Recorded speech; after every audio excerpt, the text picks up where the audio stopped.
something all round. Honorable members, ayes 215 of the members of the House present and voting. A historic achievement. Congratulations. 27 साल बाद रचा गया इतिहास।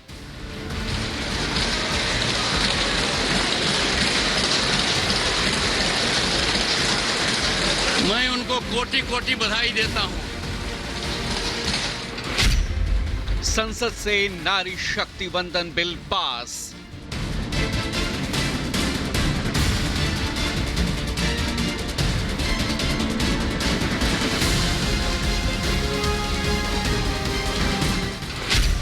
देश में आधी आबादी ने मनाया जश्न।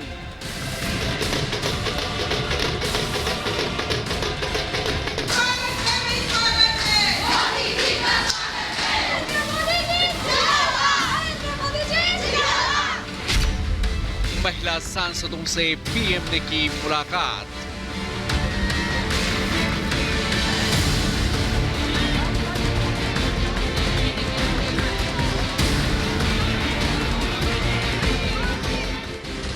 संसद के दोनों सदनों से नारी शक्ति वंदन बिल पास होने के बाद नजारा कुछ खास था।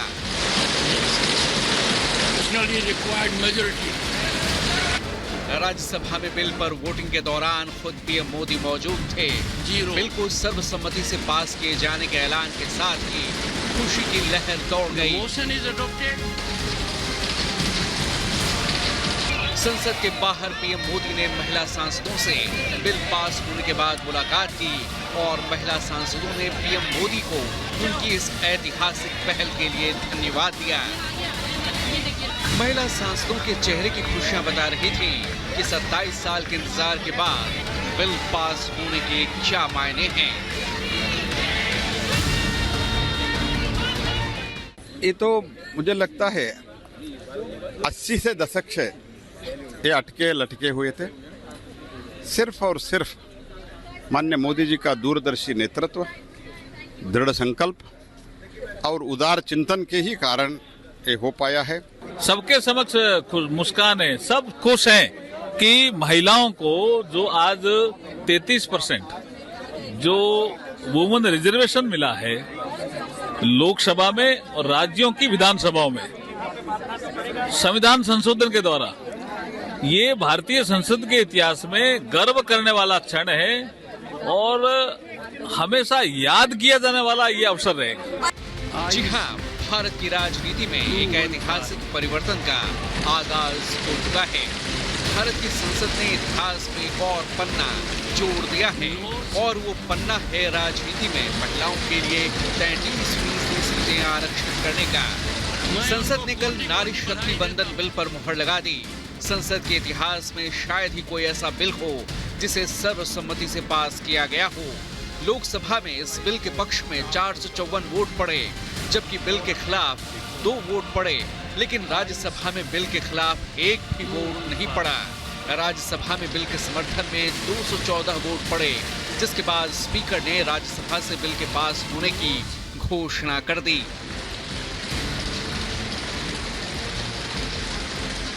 मैं उनको कोटि कोटि बधाई देता हूं। ऑनरेबल मेंबर्स,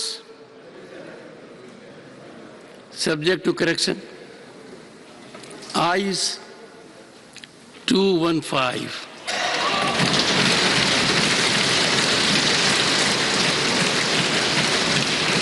noes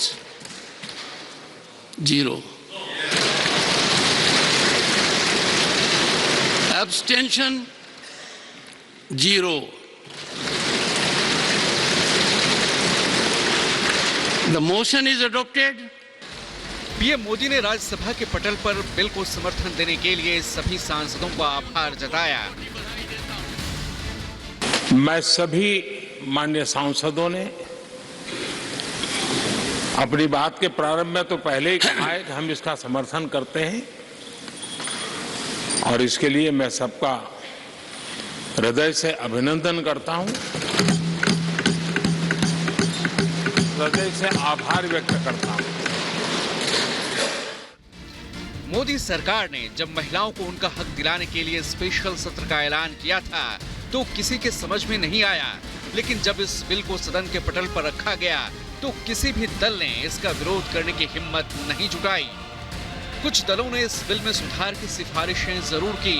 इसमें ओबीसी और अल्पसंख्यक महिलाओं के लिए अलग कोटे की बात कही गई, लेकिन तमाम शिकवे और शिकायतों के बाद ये बिल संसद के दोनों सदनों से पास हो गया और इसी के साथ ही महिलाओं के हक की आवाज पर मुहर लग गई। By a majority of the total membership of the House and by a majority of not less than 2/3 of the members of the House present and voting. A historic achievement. Congratulations.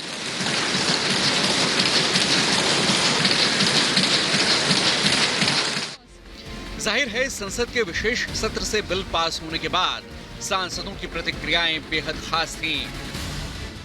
मैं इतना ही कहूँगी, हम बार बार कहते हैं मोदी है तो मुमकिन है, और वो मुमकिन कर दिखाया नरेंद्र भाई ने, जो 75 साल से इस देश में नहीं हुआ। भारतीय राजनीति में सबसे सुनहरा पृष्ठ लिखा गया है महिला के अधिकारों के लिए स्वयं नरेंद्र मोदी जी द्वारा, और उसके लिए हम उनका जितना आभार करें उतना कम है। सबसे पहले तो माननीय प्रधानमंत्री जी का धन्यवाद करना चाहता हूँ, जिनके दृढ़ संकल्प के कारण ये हो पाया है, और सभी राजनीतिक दलों का, सभी सांसदों का आभार प्रकट करता हूं जिन्होंने सहयोग किया। 30 साल से कोई नहीं कर पाया था, ये अब मोदी जी कर पाए, इसलिए तो कहते हैं मोदी है तो मुमकिन है।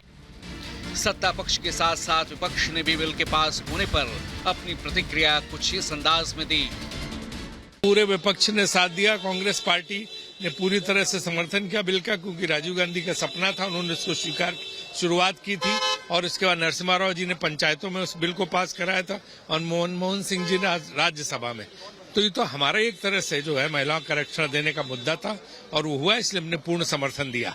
60% से ज्यादा ओबीसी महिलाएं और माइनॉरिटीज की महिलाएं और दलित और आदिवासी महिलाएं, इनका अलग से कोई प्रोविजन नहीं किया गया। तो आप चाहते हैं भविष्य में इसमें संशोधन करना? भविष्य में 29 से पहले जब होगा तो अगर भगवान ने चाहा तो 24 के बाद व्यवस्था बदलेगी, हम लोग अमेंडमेंट करके व्यवस्था कर देंगे। पीएम मोदी ने बिल पास होने के बाद सोशल मीडिया पर अपने मन की बात रखी। पीएम मोदी ने 140 करोड़ भारतवासियों को बधाई देते हुए कहा कि ऐतिहासिक बिल के पास होने से करोड़ों महिलाओं की आवाज और बुलंद होगी। देखिए, दोनों जगह पास हुआ, ऐतिहासिक पल है हम महिलाओं के लिए, लेकिन अगर उसमें प्रावधान जो हम लोगों ने अमेंडमेंट किया था कि ओबीसी का भी अलग से प्रावधान हो, तो वो हो जाता तो और भी अच्छा होता। हम लोग चाहते थे कि 2024 से ही लागू हो। पक्ष का और विपक्ष का दोनों का बहुत बहुत हृदय से धन्यवाद देती हूँ, और सबसे बड़ी जो मुझे लगता है कि ये भागीरथ प्रयास रहा आदरणीय प्रधानमंत्री श्री नरेंद्र मोदी जी का, कि उन्होंने बहुत समय से एक बहुत मुझे लगता है लटका हुआ जो बिल था महिला आरक्षण का, उन्होंने सभी महिलाओं के लिए इसको पास करवा दिया। संसद से पास बिल को अब राष्ट्रपति के पास हस्ताक्षर के लिए भेजा जाएगा, जिसके बाद ये कानून बन जाएगा। हालांकि ये कानून अभी लागू नहीं होगा, इसे लागू कराने के लिए सरकार परिसीमन और जनगणना कराएगी। ऐसे में उम्मीद यही है कि महिलाओं को 33% आरक्षण का हक 2029 के चुनाव के दौरान मिले, जिसकी बदौलत लोकसभा सहित विधानसभाओं में महिलाओं के लिए 33% सीटें आरक्षित रहेंगी। Bureau report.